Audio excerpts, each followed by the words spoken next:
Hello friends, welcome to SSC coaching centre. दोस्तों, आज के वीडियो में आपको गणित के इंपॉर्टेंट प्रश्न लेकर के आया हूं। वही प्रश्न जो परीक्षाओं में भर भर के पूछे जाते हैं। कोई भी परीक्षा आप देने जाओगे, ये प्रश्न आपको मिलेंगे ही। तो यही जरूरी है, जो प्रश्न एग्जाम में मिलता है उसको सबसे पहले सीखना है। तो ये वही प्रश्न है जो एग्जाम में जरूर मिलते हैं, तो इनको सीख लीजिए। चलिए स्टार्ट करते हैं। पहला क्वेश्चन है 9 के बटे में 13 डिवाइडेड बाई 18 के बटे में 26 डिवाइड बाई 90 के बटे में 52 बराबर क्या? किसके बराबर होगा? अब यहां पे भी डिवाइड का साइन है, यहां पे भी डिवाइड का साइन है। बच्चा बहुत कंफ्यूज हो जाता है कि मैं इस संख्या में कैसे डिवाइड दूं। देखिएगा, करने का सबसे सरल तरीका है, जब प्रश्न हो जाएगा तो आप बोलोगे सर इतना आसान था, ये हमें पता नहीं था। पहले वाली संख्या को आपको ऐसे ही लिखना है, 9 के बटे में 13, ऐसे ही लिखना है बिल्कुल। डिवाइड को क्या करते हो आप? मल्टीप्लाई में जब चेंज करते हो, डिवाइड के साइन को जब भी मल्टीप्लाई में चेंज करेंगे तो ये वाली संख्या पलट जाएगी। पलटने का मतलब है कि 26 ऊपर हो जाएगा और 18 नीचे आ जाएगा।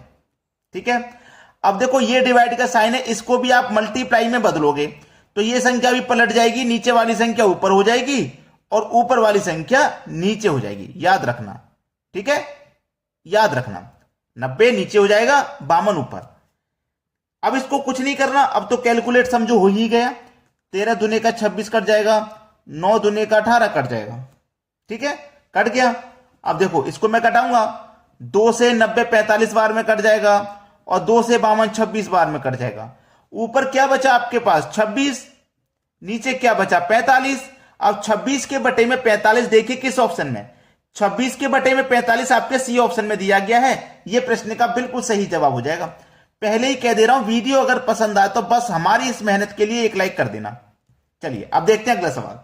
अगला प्रश्न है 50 प्लस 0.5 गुने 20 डिवाइडेड बाई 0.7 बराबर क्या? सिंप्लीफिकेशन का ये क्वेश्चन बोर्ड मास के नियम से हल होगा। अब बोर्ड मास का नियम अगर आपको नहीं आता है, यूट्यूब पे सर्च कर लेना बोर्ड मास एसएससी कोचिंग सेंटर, बस वीडियो निकल के आ जाएगा। आप देख लीजिएगा, बोर्ड मास का नियम जानना जरूरी है, उसके बिना ये प्रश्न सॉल्व नहीं होते। चलिए, सबसे पहले बोर्ड मास में ब्रैकेट सॉल्व होता है। ये जो ब्रैकेट है ना, इस ब्रैकेट को हम सबसे पहले सॉल्व करेंगे। तो ब्रैकेट में हमारे पास क्या है? 50 प्लस, देखिएगा 0.5, ठीक है, गुने 20, मैं इसको लिख रहा हूं सवाल को, डिवाइडेड बाई 0.7।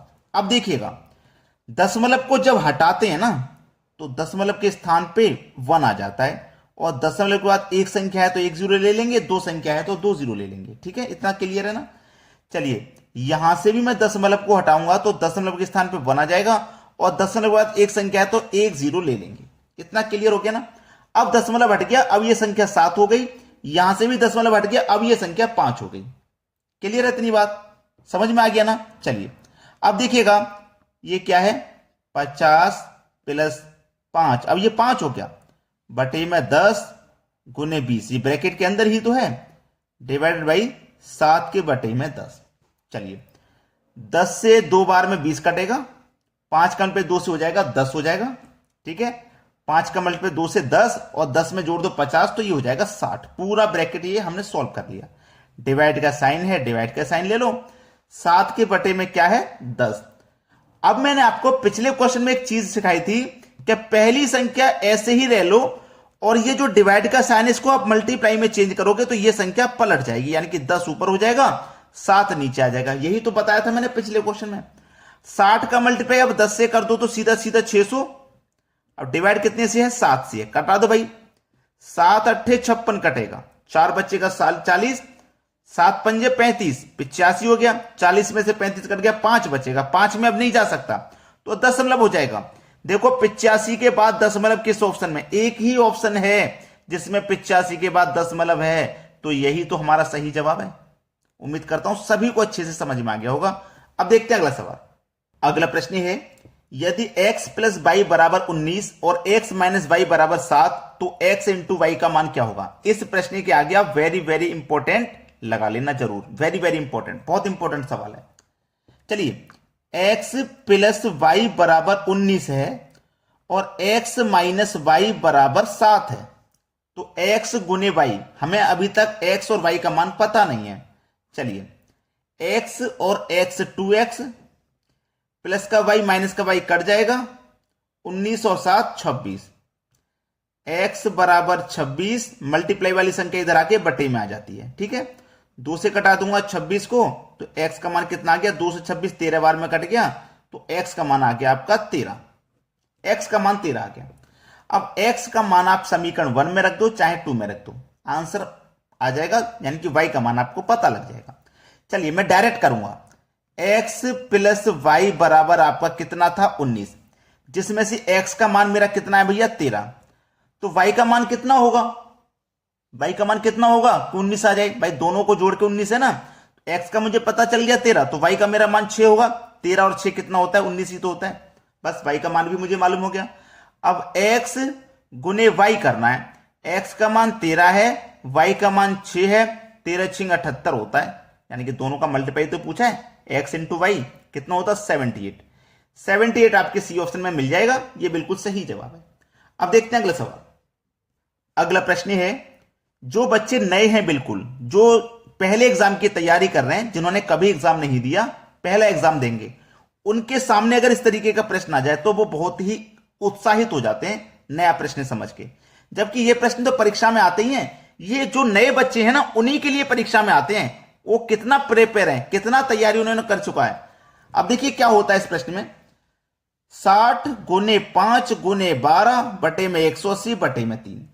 एक बात समझ लीजिएगा, 60 गुने 5 गुने 12 बटे में 180, अब इसके बटे में जो 3 है, ये जो 3 है ना, जो तीसरे नंबर वाली संख्या होती है, पहले नंबर बटे में दूसरा नंबर बटे में तीसरा नंबर, तीसरे नंबर वाली जो संख्या होती है ना, वो यहां से हटके मल्टीप्लाई में यहां पहुंच जाती है। तो मैं यहां इसके नीचे 3 नहीं लिखूंगा, ये मल्टीप्लाई में यहां पहुंच जाती है। तभी तो मैं कह रहा था जो नए बच्चे हैं ना, उन्हीं के लिए एग्जामिनर ऐसे क्वेश्चन देता है, उन्हें कितना तैयारी करा हुआ है। हो गया ना, तीसरे नंबर वाली संख्या मल्टीप्लाई में ऊपर पहुंच जाती है पहली वाली संख्या के साथ में। अब इसको कटा लीजिए, बस आंसर आ ही गया समझो। चलिए कटाएंगे, 0 से 0 कट जाएगा आपका, कट गया ना, 3 6 18 कटेगा, 3 6 18 भी कट जाएगा, 6 दूने का 12 भी कट जाएगा, 6 दूने का 12 भी कट जाएगा। अब है क्या आपके पास, 6 पंजे 30, 30 दूने का 60, यानी कि 60 आपके सवाल का बिल्कुल सही जवाब है, जो कि पहले ही ऑप्शन में आपको दिया गया है। अब देखेंगे अगला सवाल। अगला प्रश्न है, 764 गुने क्वेश्चन मार्क डिवाइडेड बाई 250 बराबर 382। ये बोर्ड मास से सॉल्व होगा, बोर्ड मास में सबसे पहले ब्रैकेट सॉल्व होगा। तो चलिए 764 गुने क्वेश्चन मार्क, ठीक है, इसमें हमें क्या करना है, डिवाइड करना है 250 से, डिवाइड करना है यानी कि भाग देना है हमें 250 से, और बराबर कितना है फिर 382 है। इस सवाल को हमने अभी अभी सही ढंग से लिखा है, इस संख्या में हमें डिवाइड करना है इस संख्या, तो डिवाइड में हमने 250 लिख लिया बराबर 382 के। अब देख लेगा, जब इस तरीके की कोई संख्या लिखी हो तो जो नीचे वाली संख्या है ना, इसका इसमें मल्टीप्लाई होता है, ये बात आपको अच्छे से पता होगी। तो चलिए 764 गुने क्वेश्चन मार्क बराबर 382 मल्टीप्लाई 250। इस संख्या का एक क्रॉस मल्टीप्लाई होता है, जब बराबर का साइन होता है तो मल्टीप्लाई होता है क्रॉस, मल्टीप्लाई 250। ठीक है, यहां तक क्लियर, कोई दिक्कत नहीं। चलिए क्वेश्चन मार्क बराबर 382 गुने 250, मल्टीप्लाई वाली संख्या इधर आके कहां जाती है, बटे में आ जाती है, तो 764 आपका कहां जाएगा, बटे में आ जाएगा। ठीक है, क्लियर, यहां तक कोई दिक्कत नहीं। अब देखिएगा 382 से 764 पूरा पूरा 2 बार में कट जाएगा, और 2 से 250 पूरा पूरा 125 बार में कट जाएगा, तो आपका आंसर क्या आ गया 125। देखिए किस ऑप्शन में है 125, 125 आपके किस ऑप्शन में है, यहां पे 125 लिखने में गलती हो गई है, 126 लिख दिया, 125 जरूर यहीं पे होगा, तो आपका सी ऑप्शन बिल्कुल सही जवाब है। यहां गलती हो गई है ऑप्शन को टाइप करने में, मतलब लिखने में, तो 125 बिल्कुल सही जवाब है आपका। ये आप समझिए 125 लिखा हुआ है, ये 126 गलती से लिख दिया है। चलिए अब देखेंगे अगला सवाल। अगला सवाल है, ये प्रश्न भी बोर्ड मास के नियम से ही होगा। तो सबसे पहले ब्रैकेट को यहां से इस ब्रैकेट को सॉल्व करेंगे, आपको मालूम होगा, तो 6 में से 3 जाएगा तो 3 बचेगा। क्लियर है इतनी बात, 6 में से 3 जाएगा तो 3 बचेगा। 12 माइनस ब्रैकेट 26 माइनस ब्रैकेट 2 + 5 गुने ये वाला 3 आ जाएगा यहाँ पे अब, क्योंकि ये ब्रैकेट तो सॉल्व हो गया, मल्टीप्लाई में अब 3 आ जाएगा ये। ठीक है, ये आ गया। अब इस वाले ब्रैकेट को आप सॉल्व कीजिए। 12 माइनस 26 माइनस इस ब्रैकेट को अब आप सॉल्व कीजिए। तो पहले मल्टीप्लाई सॉल्व होगा, 3 पंजे 15, 15 में 2 जोड़ेंगे 17, है ना। तो इस ब्रैकेट का मान कितना आ गया 17, तो यहां 17 लिख दो। ठीक है, 12 माइनस, अब 26 में से माइनस करेंगे 17 को, 26 में से माइनस करेंगे 17 को, कितना बचेगा 9, तो यहां 9 लिख दो। अब 12 में से माइनस कर दो 9 को, तो आंसर आ जाएगा आपका 3। ये इस प्रश्न का बिल्कुल सही जवाब है। देखने में तो प्रश्न बहुत बड़ा लग रहा था कि पता नहीं 5-6 मिनट ले लेगा, लेकिन ऐसा नहीं है। जब आपको करने का तरीका मालूम है तो आप आसानी से बनाओगे। वही रिक्वेस्ट है मेरी जो सबसे पहले थी, लाइक कर देना भाई वीडियो को, इतना काम कर दीजिए बस। ठीक है दोस्तों, आज के वीडियो में इतना ही। वीडियो देखने के लिए आपका बहुत बहुत धन्यवाद।